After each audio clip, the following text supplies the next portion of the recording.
What's up, guys? Welcome to the quarantine.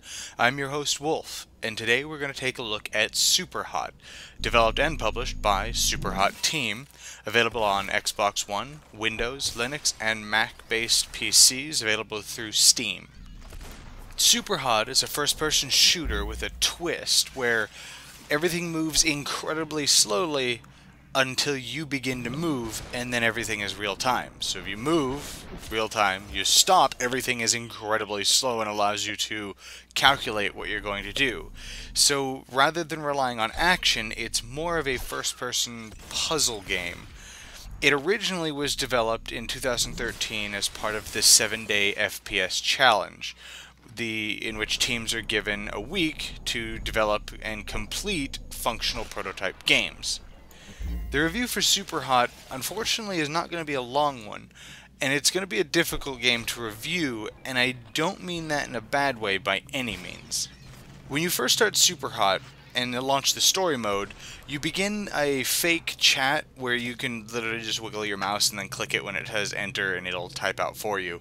But you're talking with a friend and they're talking to you about this new awesome game that's called SUPERHOT and you should try it. So it's basically a virtual reality type thing, and you jump in, you begin to play, and you realize that it's not your average first-person shooter. You have time to look around and figure out what you need to do and dodge bullets, Matrix-esque, and it's actually really interesting.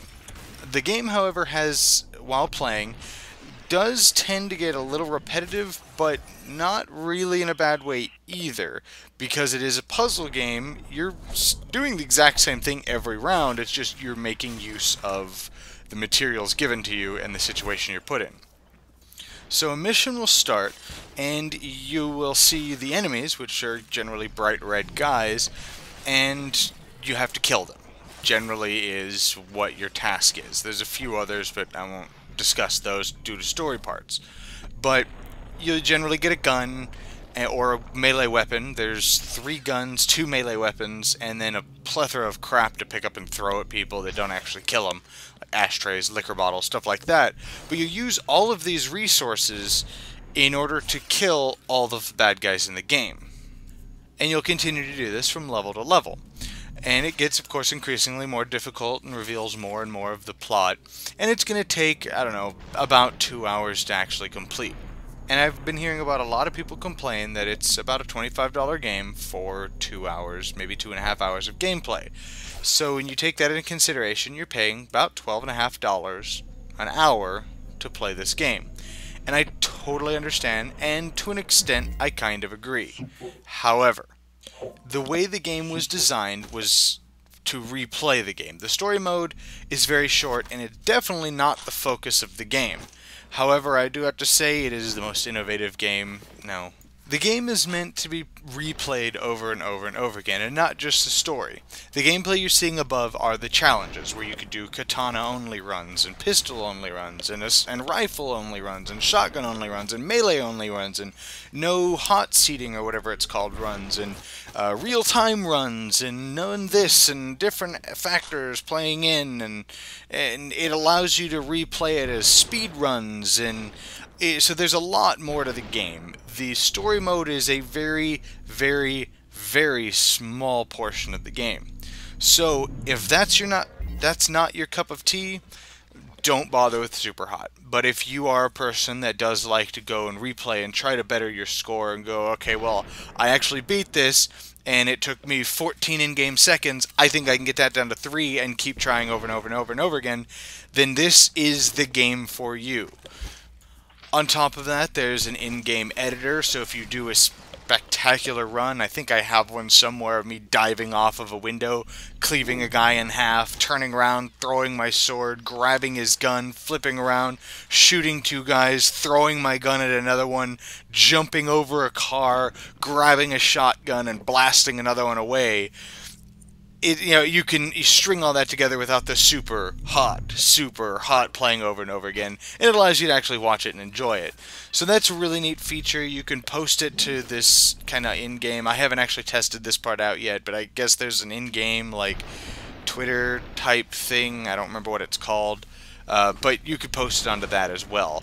So there's a lot of neat features in the game. It also includes an endless mode where you just go into an area and live as long as you can, kill as many people as you can, and you can bragging rights with your friends and whatnot. So I mean, it's overall a really neat feature, and it's again not a game you buy for story mode. You buy it to pick it out, play a game, whatever the new fad is, and then you're tired of playing that, or you need a break, go play a couple rounds of SUPERHOT, and then take a break, come back to your other game.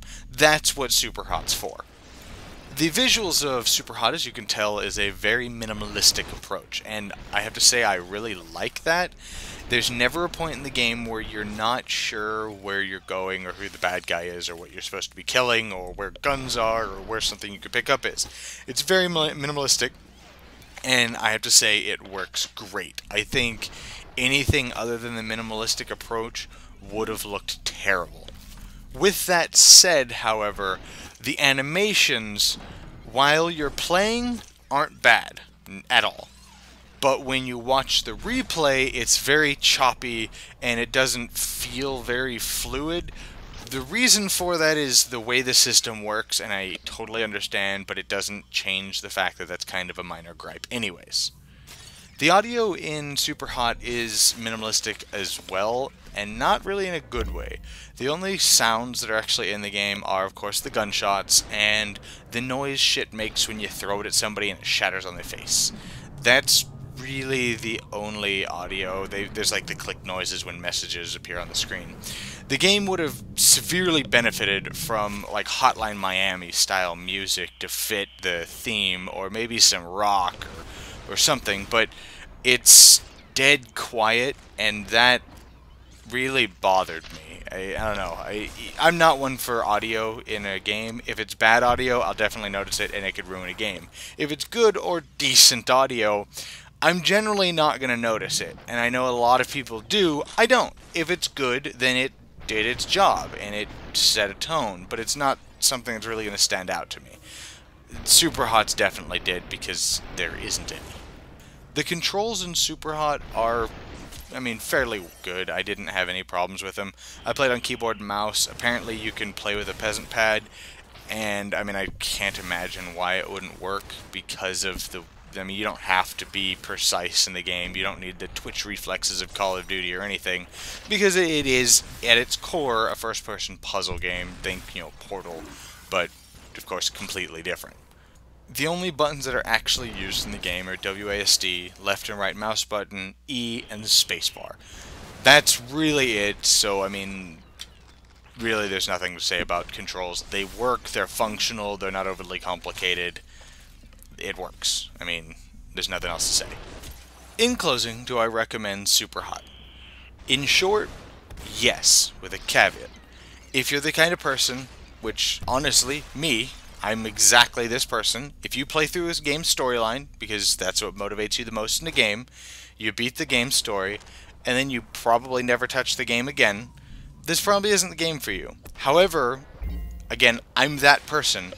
I've gone back to SUPERHOT several times, because I'll look at my Steam list, not see anything that really intrigues me to play, and I'll go, yeah, let's play some SUPERHOT, and find creative ways to hack people up and see if I can't beat an old record. So, it is a very fun, very good game. Is it $25 good? That's, of course, your mileage is going to vary. If my friend didn't hook me up with it, I probably wouldn't have bought it, to be honest. I would have waited for a sale. Now that I've played it, it is definitely worth the $25. On top of everything, it's the most innovative shooter I've played in years. So anyways, guys, if you could like, comment, subscribe, and I will see you guys next time in the quarantine.